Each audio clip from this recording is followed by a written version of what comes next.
Okay, so we have an amazing movie in the form of Jurassic Park from 1994 starring Sam Neill and just an amazing plethora of CGI dinosaurs that had never been seen before in such amazing detail because of revolutionary technology that Steven Spielberg had discovered along the way of making this film. So now we have a new film that's trying to become its actual sequel. The DownUnder reviews. This one is proclaimed to be the actual sequel by the audience, not by necessarily the movie makers, but by the audience, because in the timeline, after the original one failed, they managed to make it a successful business and bring tourists on for at least 10 years. So the question is the park a successful venture that's actually been operating really well for a while, or has it just been like a bit of a, oh no, it's broken down again, it hasn't worked? And it turns out from the new Jurassic Park film, yes, it has worked, and in fact it's worked really well and made a lot of money over 10 years that it's been in operation. And the key to this point is that they made dinosaurs which are not actually natural, they're completely artificial. They're not just spliced with a little bit of frog DNA to fill in the gaps from the original film, but they're actually combined with other animals to make them more spectacular and more interesting to an audience. And the interesting premise that comes with this movie is that they think that people are going to get bored of watching dinosaurs at a park. Now, I would think that, like, yes, I can understand these days young children have a shorter attention span. They've got to be on their mobile phones and tablets all the time doing applications and things like that. But in a world where you only have one park with dinosaurs and nowhere else on the planet, I don't think that it would become boring after a while. Disneyland, you have a whole bunch of different Disneyland. You have a lot of recreation parks which are duplicated all over the world, and it's not really a unique experience, really, unless you like climb to the Mount Everest or whatever like that. So in the point where Jurassic Park can't be duplicated, it's only on this one island, and they must be funneling through apparently 20 to 30,000 people every day, you're still going to take a lot of days in order to get the people who want to see this park through every year. So I don't think this park will get boring. I think it would be just as fascinating. However, I think there are a few attractions in this movie that are a little bit unrealistic. And the most notable, and a lot of people have been talking about, particularly people like Jeremy Jahns and Chris Stuckman, is saying that gyro ball, or what they call the hamster ball, is a very unrealistic thing, which because they are able to control it. And you've got dinosaurs that have spikes on their tails. You've got dinosaurs that weigh hundreds of tons. And you also got a lot of dirt and debris on the ground. I don't think that would allow the crowd to actually control their own ball and just like run into dinosaurs and so forth. You have a lot of mayhem there. So, but the plot points aside, is the movie good? That is the question. Is the movie an actual sequel to the original Jurassic Park?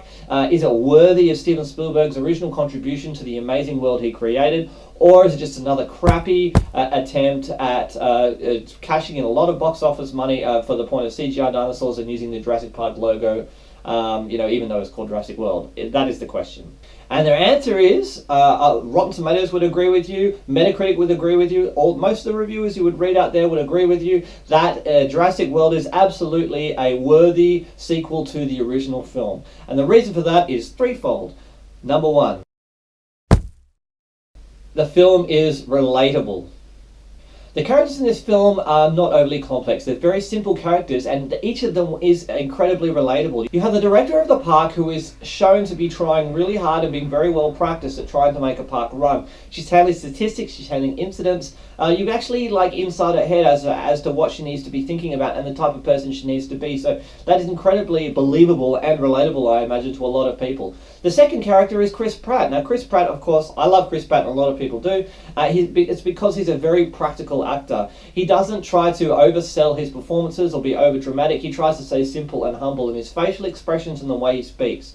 And him being in his position as a raptor trainer, he's very much down to earth, and people, I think, enjoy his presence because he is just so simple. He doesn't try to be dramatic, doesn't try to be heroic, he just tries to be simple, and he just tries to give in to the fact that the world is the way the world is, and you can't, try to be more awesome than the world actually is. And a lot of actors try to do that. They make a lot of money doing that. People like Tom Cruise, Robert De Niro are big sort of dramatic overactors who manage to earn a lot of money by making people have these big emotions in these sweeping scenes. But Chris Pratt, he is a star, I think, because he's able to turn the humble, practical environment around him into something that's lovable and interesting and relatable.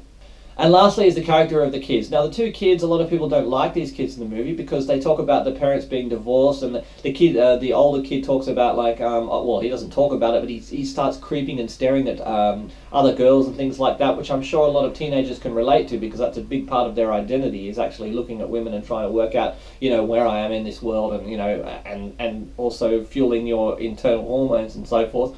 But those kids, I can imagine, are very relatable, particularly in a country like the USA, where apparently 2 out of 3 couples are going through a divorce or have divorced already.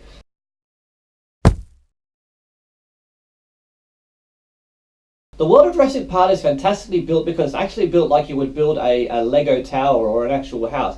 It starts from the foundation at the beginning of the movie by having just a family, and you're able to start from a common ground, which is just a family in a house going to a park. A lot of movies will plunge you straight into a giant action piece or a giant scene. And even though that's really amazing to look at, the problem with that is that you can't then put yourself into that world very easily because you're suddenly thrust from where you are now and supposed to be where that is now. If you start with the basics, which is just a family in a house or something like that, you're actually able to start relating to the people and start actually entering into the world. And that's what's brilliant about this Jurassic World, is that it starts from the basics and then works its way up into the fantastical. So you're actually able to go on along this for a ride. As you travel along with the kids in the movie, they go closer and closer to the actual park itself, and then when they enter the park, they make a big grandiose feature of it. And even though a lot of people in the review community don't enjoy that original scene where the camera's going over buildings and the Jurassic World theme playing, I think it's fantastic because what it does is it brings you into the world referencing the original Jurassic Park. Original Jurassic Park, you're seeing just the makings of the park. Now you're seeing the actual park. And I think that's fantastic juxtaposition it uses by having the same music theme going over the buildings. As you progress into the world, you're able to actually witness a lot of the attractions, and it uses a lot of extras. A lot of people are in this film, like all the little extras running around the parks and things, and I think that's fantastic. And they can all have their little personalities in that world to make it more realistic. The funniest one being, a lot of people talk about this, when the pterodactyls attack, there's a guy who grabs his 2 drinks to run away. And a lot of people comment about it and they're like, how ridiculous is that, or how funny is that? I think that's great because people would absolutely react that way when you think about how expensive some drinks would be. And then also the secret moments within Jurassic World, we're actually able to visit parts of the world from the original Steven Spielberg film. You actually play with the toys, you actually see the vehicles from that world. That is fantastic because that really shows you that it's an old world within a new world, and I really love the symbolism behind that. And the last part about this world that's so amazing is that after you've travelled all the way through the world, from the most humble beginnings in the household of the family all the way to the gigantic scope of the entire park, the movie finishes with the destruction of the park and its tearing down. And I think that's fantastic because you've got a very linear build-up from the humble beginnings all the way to the giant action piece, and then the whole thing is torn down. And the best movies you'll ever see on the planet are movies that follow that exact linear trend. And I think Steven Spielberg, in all of his movies, I think follow that trend almost exactly, that kind of linear construction and deconstruction. Number 3, the film's exposition milestones. No, I wasn't going to make the plot number 3 because the plot in this movie I don't think is one of its really good aspects. But the exposition milestones are certainly something to make it number 3 in terms of what is amazing about this film. You have 5 main exposition scenes. Scenes that where 2 people are talking or discussing a particular thing that the entire story is able to begin a new waypoint and carry on to the next part of the plot. And these scenes make the entire movie paced beautifully. People talk about pacing in the review community, and pacing really refers to A, how fast the plot progresses, but also B, those exposition milestones where you're able to stop for a minute, talk about what's happening, allow the characters to react and reset to the changing circumstances, and then move on and hurry up again. Without these exposition milestones, a movie just becomes incomprehensible. And the best example I can think of is the Transformers films, particularly the latest one, which I absolutely hated. And the reason I hated that film was just because there was no milestones. It just went on and on and on and on until the point where you just got sick of watching it, basically. The first big exposition milestone was Chris Pratt's appearance in the Velociraptor cage and discussing the philosophy of having living animals being held in captivity on an island and what his role in all of that was, and the reason behind the park, and also the military influence on the plot. The second exposition milestone was entering into the new park with the new dinosaur, with the owner and the CEO of the park, and then discussing the implications of having a new dinosaur and what the whole business was all about. The third exposition milestone was definitely in the control room for the entire park, where the group are all together talking about what it's like to run a park, the statistics, the logics of it, and the personalities within the control room. And you get an idea of how this park is run, the level of professionalism, technology, and control that they needed. And also the people who are in control, whether you believe that they are actually like good and responsible for the park or whether they are completely undertrained. The fourth big exposition milestone was definitely when the two kids arrive in that older world from the original Jurassic Park. They find a whole bunch of stuff inside a building and jeeps, and they discuss, the implications of the original world within the new world a little bit.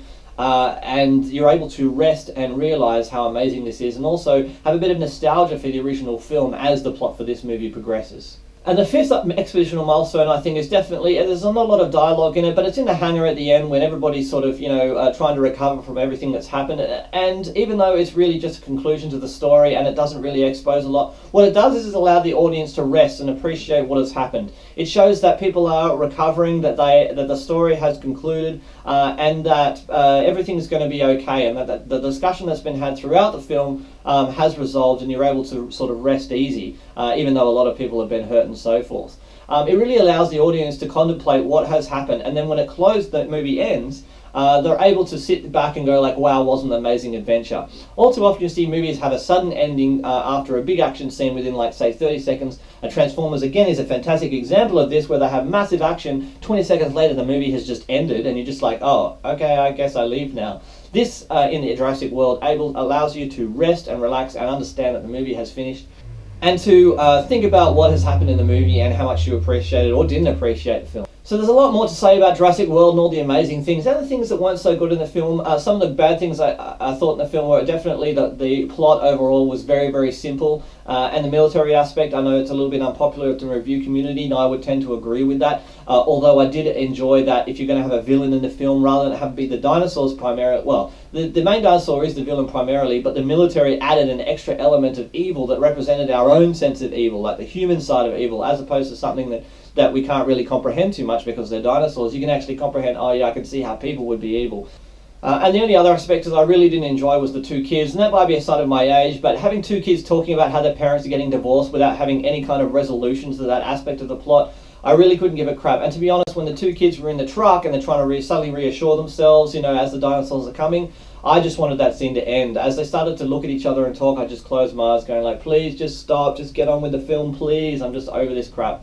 So overall, I definitely give the film an A, not an A+, but an A. I love the hell out of this film. There was a lot of controversy heading into this film, whether it be any good, but I think the universal agreement is that it is an amazing film, and of course it's made, at the moment, it's still made the most amount of money of any film in film history. We'll see how it adds up at the end of its running time in the cinemas, and also as the DVDs and Blu-rays come out, whether those will improve the sales, and we'll see if it can actually topple Avatar as the #1 film, earning film of all time. So anyway, that's my review of Jurassic World. If you enjoyed it, thank you very much for watching. Hit the like button if you enjoyed the review, and if you've got any comments, write them down below, and I promise I'll respond to as many comments as I can, if not all of them, because there'll probably only be about 3 of them. DownUnder reviews.